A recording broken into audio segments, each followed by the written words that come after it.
भगवत गीता अध्याय 11। मैं ही दृष्टि दिव्य हूँ, देखो रूप विराट। अर्जुन इस संसार का मैं ही हूँ सम्राट। नेत्र सूर्य और चंद्र है, सिर अपना आकाश। करते ब्रह्मादिक सभी, मुझसे वेद प्रकाश। मरे हुए योता सकल, मेरे ही मुख माही। देना चाहूँ यश जिसे, कभी करे न नाही। पहले वाला रूप अब कहाँ लो अर्जुन धार। अपना अद्भुत रूप तब दीना प्रभु विसार। 11वां अध्याय विश्व रूप दर्शन।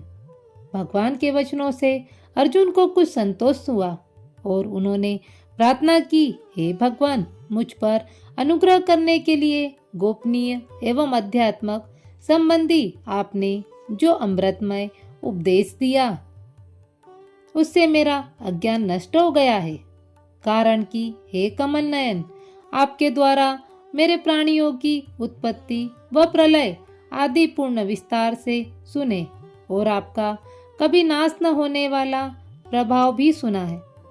हे परमेश्वर, आपने अपने संबंध में जो कुछ भी कहा वह उपयुक्त ही है, किंतु हे पुरुषोत्तम, मेरी इच्छा आपके रूप को प्रत्यक्ष देखने की है। अतएव हे प्रभु, यदि आप यह उचित समझते हैं कि आपका वह स्वरूप मैं देख सकता हूँ, तो योगेश्वर आप मुझे अपने दिव्य अविनाशी स्वरूप का दर्शन कराइए।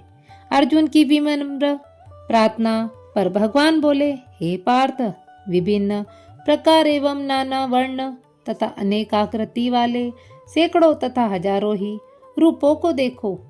हे भारत, मेरे अंतर्गत 12 आदित्यों, 8 वसुओं, 11 रुद्रों, दोनों अश्विनी कुमारों व 49 मरुदु गणों को देखो। इसके अतिरिक्त और भी बहुत से आश्चर्यमय रूपों को देखो, जो इससे पूर्व कभी नहीं देखे।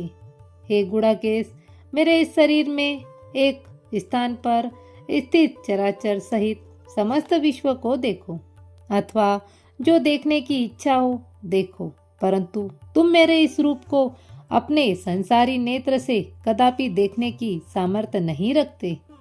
अतः मैं अपने तुम्हें दिव्य चक्षु प्रदान करता हूँ, जिससे तुम मेरे प्रभाव एवं योगेश्वर को देख सकोगे।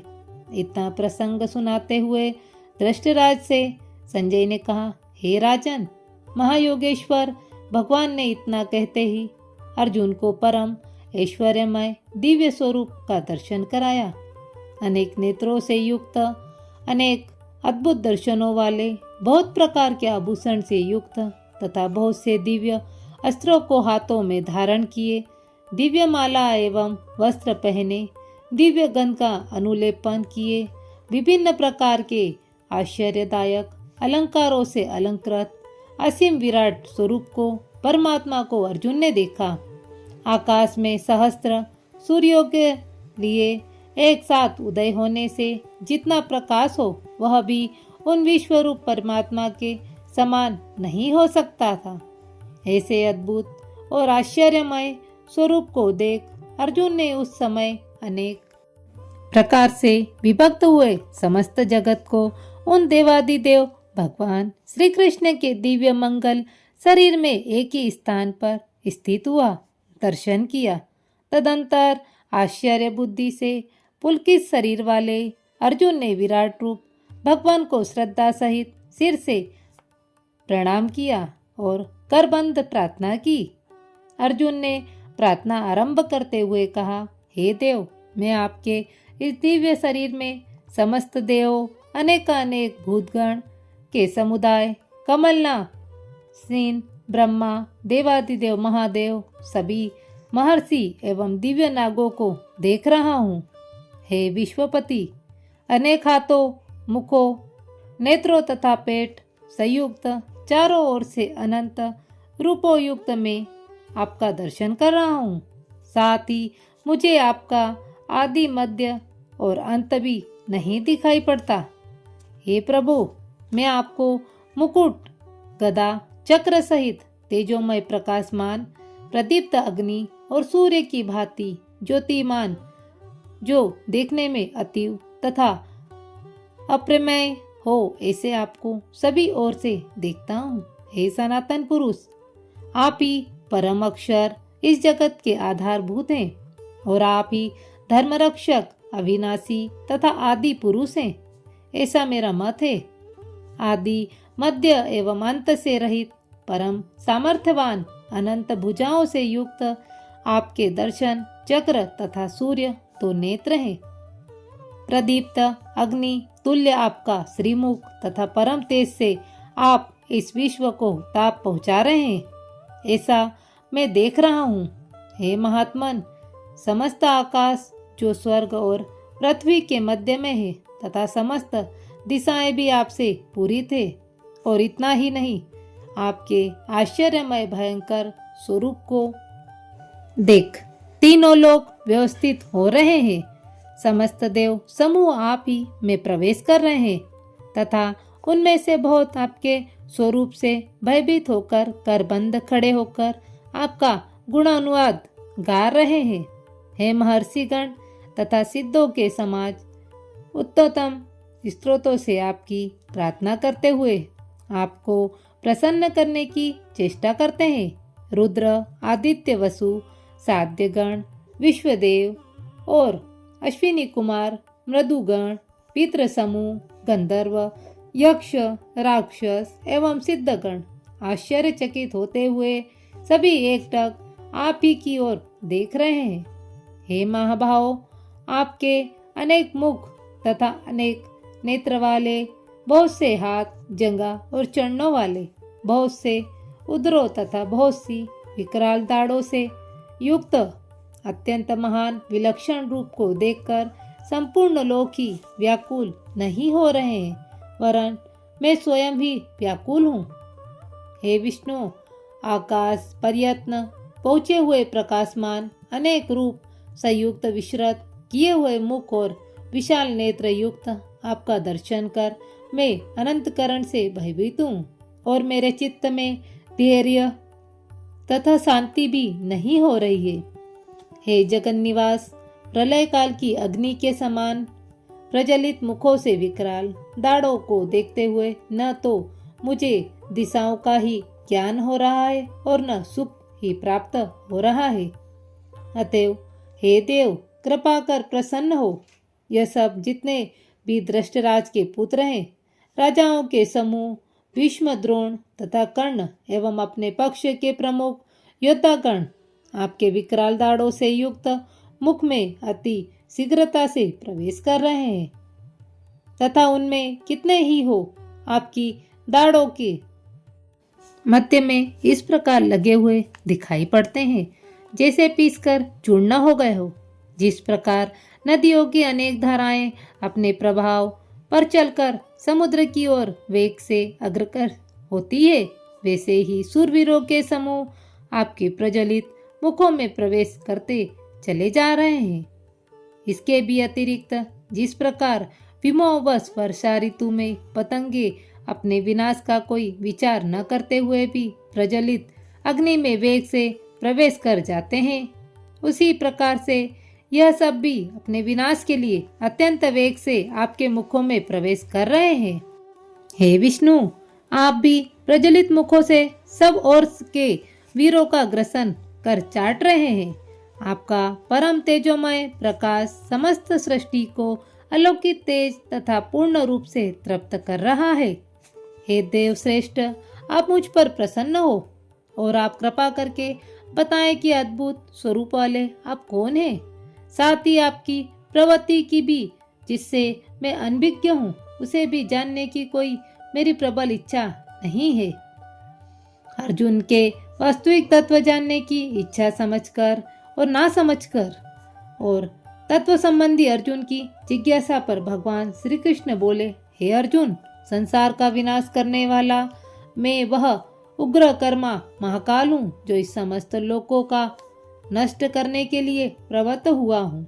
इसलिए तुम्हें इतना समझ लेना कि शत्रु पक्ष में आए हुए समस्त योद्धा लोग तुम्हारे युद्ध न करने पर भी जीवित तो नहीं रह सकते। इस कारण हे अर्जुन, तू उठ खड़ा हो, शत्रुओं पर विजय पाकर धन धान्य संपन्न वसुधरा का भोग कर तथा यश प्राप्त कर। हे सव्यसाचीन, उन सबको मैं तो मेरे प्रथम ही ये सब समाप्त कर रखा है। तुम केवल निमित्त मात्र बन जाओ। मेरे द्वारा मारे हुए द्रोणाचार्य, भीष्म, जयद्रथ, कर्ण तथा और भी बहुत से योद्धाओं को तुम मारने में भय न करो और यह निश्चय रखो कि युद्ध स्थल में शत्रुओं का अवश्य विजय प्राप्त करोगे। संजय कहते हैं कि भगवान केशव के इन वाक्यों को सुनकर अर्जुन ने करबंद हो कांपते हुए तथा भयभीत और नत मस्तक गदगद वाणी में भगवान श्री कृष्ण से कहा। अर्जुन बोले, हे हर्षिकेश, आपके नाम, रूप, लीला आदि तथा यश का गान करके संसार प्रेम पूर्ण और प्रसन्न होता है। निशाचर समूह भयभीत होकर दिशा विदिशाओं में भागते हैं तथा सिद्ध पुरुषों के समुदाय आपके सदैव नतमस्तक और नमस्कार करते हैं। हे महात्मन, सत्य बात तो यह है कि आप सबसे बड़े और ब्रह्मा से भी श्रेष्ठ देव हो। इसलिए देव समाज आपको आदि अंत रहित, देवताओं के भी पूज्य देव, जगत के एकमात्र विश्राम, सत असत से भी परे हो। आप आदिदेव, सनातन पुरुष तथा विश्व के एकमात्र आधार हैं। जानने वाले और जानने की वस्तु आप हैं। जीव के लिए परम शांति रूप परम धाम आप हैं। आप परिपूर्ण हैं तथा समस्त जगत आप ही में व्याप्त है। वायु, यम, अग्नि, वरुण, चंद्रमा, प्रजापति और ब्रह्मा को भी नमस्कार तथा बारंबार नमस्कार है। हे प्रभु, आपके लिए आगे पीछे तथा सब ओर से नमस्कार है। आप ही समस्त जगत में व्याप्त तथा पराक्रमशाली है और इसलिए सर्वरूप है। आपके प्रभाव को न समझकर और सखा मानते हुए है। हे कृष्ण, हे यादव, हे सखे, ऐसा जो प्रमाद, प्रेम अथवा हास्य में भी जो कहा गया है तथा सोने, बैठने, भोजन काल में अथवा अकेले या मित्र मंडली के मध्य भी जो मेरे द्वारा कभी आपका अपमान हुआ है तथा यह सब अपराध का अचित्य प्रभाव वाले आपसे मैं क्षमा चाहता हूँ। आप स्थावर जड़म रूप इस लोक के पिता, गुरुओं के भी पूज्य गुरु हैं। तीनों लोक में आपके समान अन्य कोई नहीं है और हो भी कैसे सकता है। इसलिए सावधान होकर आपके चरणों में प्रणाम करके आपको प्रसन्न करने के लिए प्रार्थना करता हूँ, क्योंकि स्तुति करने के लिए केवल आप ही है। हे देव, पिता जैसे पुत्र के, सखा के प्रिय अपने प्यारे के अपराधों को सहन करते हैं, उसी प्रकार आप मेरे अपराधों को क्षमा करें। जैसा कि कभी देखने में नहीं आया, ऐसा आपके अचित्य स्वरूप को देखकर मुझे प्रसन्नता है। आप ही भय से मन व्याकुल भी है। इस कारण हे देवेश, हे जगत निवास, प्रसन्न होकर मुझे अपना ही वही पहले जैसा सुंदर चतुर्भुज स्वरूप का दर्शन कराइए। हे विश्वमूर्ते, मैं फिर वही क्रीट युक्त मुकुट, गदा, चक्र आदि धारण किए हुए आपके दर्शन करने की इच्छा रखता हूँ। अतएव हे सहस्त्र भाव, कृपा कर आप वही स्वरूप धारण करें। भगवान श्री कृष्ण अर्जुन की स्तुति को सुनकर बोले, हे अर्जुन, मैंने अपना दिव्य और तेजोमय स्वरूप, जो सबका आदि कारण और असीम है, अपनी योग शक्ति के प्रभाव से ही तुम्हें दिखाया है, जिसको तुम्हारे अतिरिक्त किसी अन्य ने इसे पूर्व कभी नहीं देखा। हे कुरुकुल शिरोमणि, संसार में न उग्र तपों से, न यज्ञों से, न स्वाध्यायों से, न अनेकानेक दानों से और न किन्हीं अन्य प्रकार की क्रियाओं से भी तुम्हारे अतिरिक्त दूसरे से देखा जा सकता हूँ। अतएव अब तुम निर्भय होकर अपने इच्छित उसी मेरे चतुर्भुज स्वरूप को पुनः देखो, जिससे कि इस विकराल विराट स्वरूप के दर्शन से उत्पन्न हुई तुम्हारी व्याकुलता भी न रहे, विमूढ़ता भी मिट जाए। इससे आगे का और भी वृतांत सुनने की धृष्टराज की इच्छा समझकर संजय ने कहा, हे राजन, भगवान ने उपरोक्त वाक्य कहकर अपना चतुर्भुज रूप दिखाया और महात्माओं जैसे सौम्यतापूर्ण शब्दों में भयभीत अर्जुन को धैर्य प्रदान किया। अर्जुन भगवान के सुंदर स्वरूप को पूर्णवत दर्शन कर कहने लगा, हे जनार्दन, मानव रूप का दर्शन कर अब मैं स्वस्थ चित्त और शांत हो गया हूँ। तदुपरांत भगवान बोले, हे अर्जुन, यह चतुर्भुज स्वरूप जिसे तुम देख रहे हो देखने को अत्यंत दुर्लभ है, और इतना ही नहीं, देवगण भी इस स्वरूप के दर्शन की नित्य अभिलाषा रखते हैं। सत्यता तो यह है कि न वेदों, न तप, न दान, न यज्ञों से ही मेरा यह स्वरूप देखा जा सकता है जिसे तुम देख रहे हो। हे अर्जुन, मेरे इस चतुर्भुज स्वरूप को प्रत्यक्ष देखने, विवेक से जानने, प्राणी मात्र अथवा संसार की प्रवेश वस्तु में प्रवेश करने और एकाकार वृत्ति से प्राप्त होने में केवल मेरी अन्य भक्ति ही मूल कारण है। अतएव हे पांडव, जो सब कुछ मेरा ही है ऐसा विश्वास कर मेरे ही लिए समस्त कर्मों को करने वाला, कुसंग से दूर रहकर पानी मात्र भेदभाव रहित होकर तथा मेरे में ही अन्य भक्ति रखने वाला वही व्यक्ति मुझे प्राप्त कर लेता है। 11वें अध्याय का महत्व। दक्षिण देश में तुंगभद्रा नामक नगर का राजा सुखानंद था। उसके नगर में एक सुनंदक नामक बड़ा विद्वान पंडित रहता था। वह नित्य स्नान करके गीता जी के 11वें अध्याय का पाठ करता था। एक दिन उस राजा के पास देशांतर से भ्रमण करते हुए कुछ अतिथि आए। राजा ने उन अतिथियों के लिए बड़ी हवेली खुलवा दी। प्रातःकाल राजा अपने पुत्र सहित अतिथियों के दर्शन करने आया। राजा ज्ञान की बातें सुनने लगा और राजकुमार खेलने लगा। वहां एक प्रेत ने राजा के पुत्र को मार दिया। राजा और अतिथि उस प्रेत के पास पहुंचे। एक अतिथि ने प्रेत से पूछा, तुम प्रेत क्यों कर हुआ और राजकुमार को तूने क्यों मारा? प्रेत बोला, मैं पिछले जन्म में ब्राह्मण था। खेत में हल जोतता था कि एक दुर्लभ ब्राह्मण मेरे खेत में आकर गिरा। चील कौवे उसका मांस नोच नोच कर खाने लगे। मैं खड़ा खड़ा देखता रहा। इतने में एक ब्राह्मण वहां आया। उसने मुझसे कहा, तू यज्ञोपवीत धारी ब्राह्मण नहीं चांडाल है, क्योंकि तेरे खेत में ब्राह्मण का मांस चीले नोच नोच कर खाती है और तू प्रेत योनि को प्राप्त होगा। मेरे चरण पकड़ पूछा कि मेरा उद्धार कैसे होगा? ब्राह्मण ने कहा, गीता जी के 11वें अध्याय का श्रवण करने से तेरा उद्धार होगा। धर्मनिष्ठ ब्राह्मण ने गीता के 11वें अध्याय का पाठ करके प्रेत पर जल छिड़का। वह तत्काल प्रेत योनि से छूटकर देवदेह को प्राप्त हुआ। जितने जीव उसने खाए थे 3 सबका उद्धार हुआ। राजा का पुत्र सावधान हुआ। वह तमाल के समान श्याम सुंदर चतुर्भुज रूप होकर खड़ा हो गया। स्वर्ग से विमान आए। तब प्रेत बोला, हे राजा, अपने पुत्र से मिल। जब वह मिलने लगा तब पुत्र बोला, राजा, जिसके कुल में एक वैष्णव होवे उसके कई कुलों का उद्धार हो जाता है। तू बता वैष्णव है? तब राजा ने मोह करके कहा, हे पुत्र, तू किसको कहता है? पुत्र बोला, मैं कई बार तेरा पिता हुआ, कई बार तेरा पुत्र हुआ। और प्रेत धन्य है जिसने मुझको मारा और जिसके कारण गीता जी के 11वें अध्याय का पाठ श्रवण कर मैं कथार्क हुआ हूँ। फिर राजा ने कहा, पुत्र, तू मेरे घर में एक ही पुत्र था, मेरी अब कौन गति करेगा और कोई संतान नहीं।